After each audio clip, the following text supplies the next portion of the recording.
एक छोटे से गांव में राघव नाम का युवक अकेला रहता था।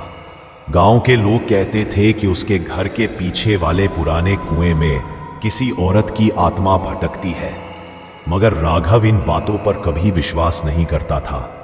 एक रात तेज आंधी तूफान के बीच जब वह अपने कमरे में पढ़ाई कर रहा था, तभी खिड़की के बाहर उसे किसी के जोर जोर से रोने की आवाज आई। उसने बाहर झांका तो काली अंधेरी रात में उसे एक सफेद साड़ी पहने औरत कुएं के पास खड़ी दिखाई दी। जिज्ञासा में वह टॉर्च उठाकर बाहर चला गया।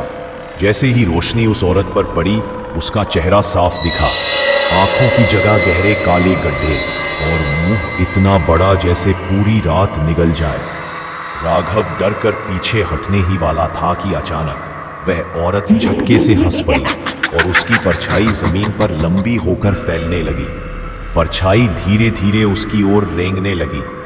राघव भागकर घर में आया, दरवाजा बंद किया, लेकिन उसकी आंखों के सामने सबसे भयानक दृश्य था। उसकी अपनी ही परछाई अब दीवार पर खड़ी होकर उसे घूर रही थी।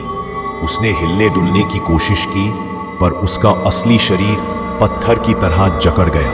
उसके बाद किसी ने राघव को गांव में नहीं देखा। बस रात को अक्सर लोगों ने उसके घर की खिड़की में एक चेहरा और हंसी की आवाज सुनी है, जैसे कोई नया शिकार बुला रहा हो। राघव के अचानक गायब होने के बाद उसके घर के पास कोई भी दिन में भी जाना पसंद नहीं करता था। लेकिन एक दिन गांव में नई लड़की नेहा आई। उसने सुना था कि राघव के घर के पीछे वह पुराना कुआं भूतिया माना जाता है। नेहा को डर नहीं लगता था, वह साहसी थी। उसने ठाना कि वह उस कुएं की सच्चाई पता करेगी। एक रात जब पूरा गांव सो रहा था, नेहा अपने मोबाइल टॉर्च लेकर उस कुएं के पास गई। जैसे ही वह कुएं के पास पहुंची, उसे भी वही आवाज सुनाई दी, किसी औरत की आवाज जो रो रही थी। नेहा ने आवाज की तरफ देखा तो वहां एक सफेद साड़ी में महिला खड़ी थी। नेहा ने हिम्मत जुटाकर पूछा, तुम कौन हो? क्यों यहां आती हो? परछाई धीरे धीरे आगे बढ़ी और बोली, मैं वह हूं जो इस कुएं में एक दुष्ट की वजह से फंसी हूं। राघव भी अब मेरे साथ है, तुम मेरी मदद कर सकती हो।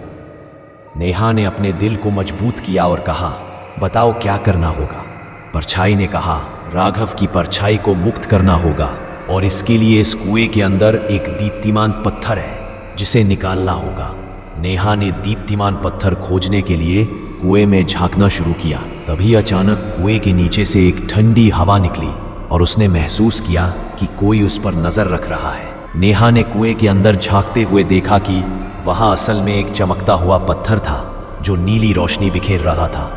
जैसे ही नेहा ने उसे ऊपर निकालने की कोशिश की, कुएं के अंदर एक गरजती हुई आवाज गूंजी, यह पत्थर तुम्हें मुक्त तो करेगा, लेकिन तुम्हें इसकी कीमत चुकानी होगी। नेहा ने हिम्मत दिखाते हुए कहा, मैं डरने वाली नहीं हूं। पत्थर निकालते ही कुएं के किनारे से एक ठंडी परछाई निकली और नेहा के सामने खड़ी हो गई।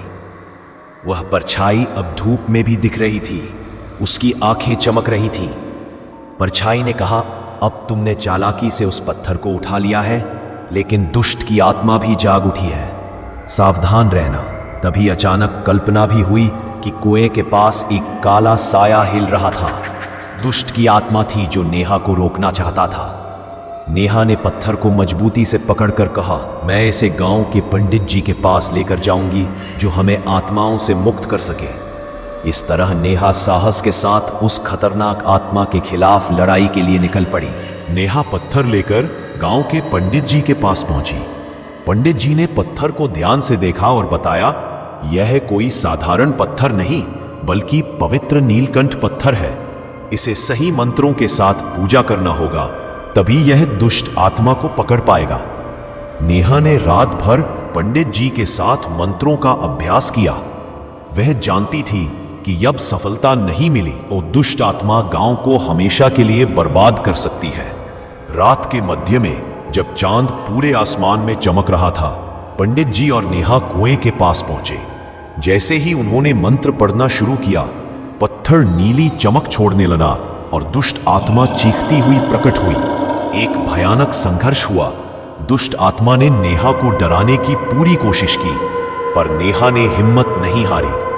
आखिरकार मंत्रों की ताकत से पत्थर ने दुष्ट आत्मा को अपने अंदर समेट लिया।